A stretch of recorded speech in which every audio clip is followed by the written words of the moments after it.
টেবিলে দেখেন, মনে করেন আমি এখানে এমন একটা কথা লিখতে চাচ্ছি,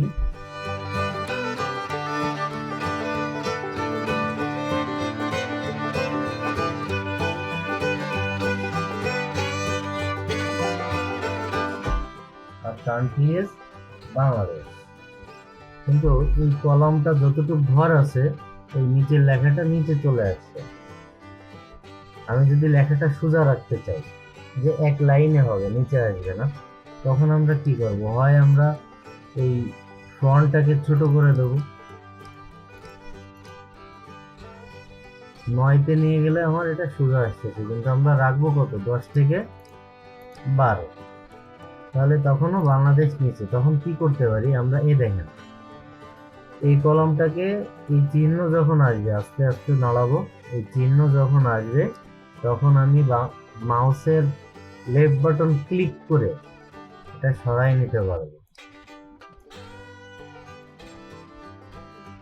আপনারা ট্রাই করেন, এটা এই চিহ্নটা আসতে হবে।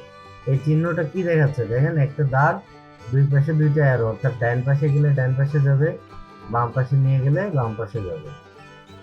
মানে কলমে, ওই কলমে আপনি ইনসার্ট করার পরে একটু বেশি জায়গা দরকার, আমি কলমটার ওই দাগটা সরাই নিয়ে যেতে পারি। ঠিক আছে? ঠিক সেম ভাবে আপনার যদি নিচে একটা বক্সের ভিতরে যদি নিচেও জায়গা লাগে, আপনি নিচেরটা ধরে এভাবে সরাই নিতে পারবেন, বড় করতে পারবেন, ছোট করতে পারবেন।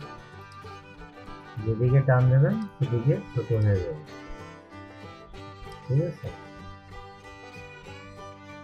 এরপরে মনে করেন টোটাল কলামটাকে আপনি বড় ছোট করবেন, মানে টোটাল টেবিলটাকে, তখন কি করবেন? তখন এই দেখেন, আমি যখন এই শেষে আসতেছি তখন এরকম যে চার কোনো একটা ছোট ঘর আছে, এরকম চিহ্ন দেখাচ্ছে, এটা ক্লিক করে আমি যে ছোট করতে পারতেছি, এটা ক্লিক করে আমি বড় করতে পারতেছি, যেদিকে নিয়ে যাবো সেদিকে হবে।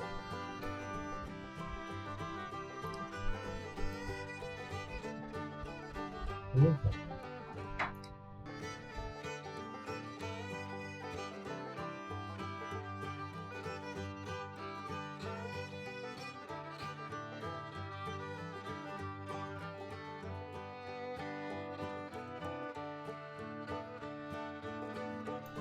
টেবিলে সাধারণত এই কাজগুলোই আমরা করে থাকি। আমার কয়টা বক্স লাগবে, কয়টা কলাম লাগবে, আর কয়টা রো লাগবে।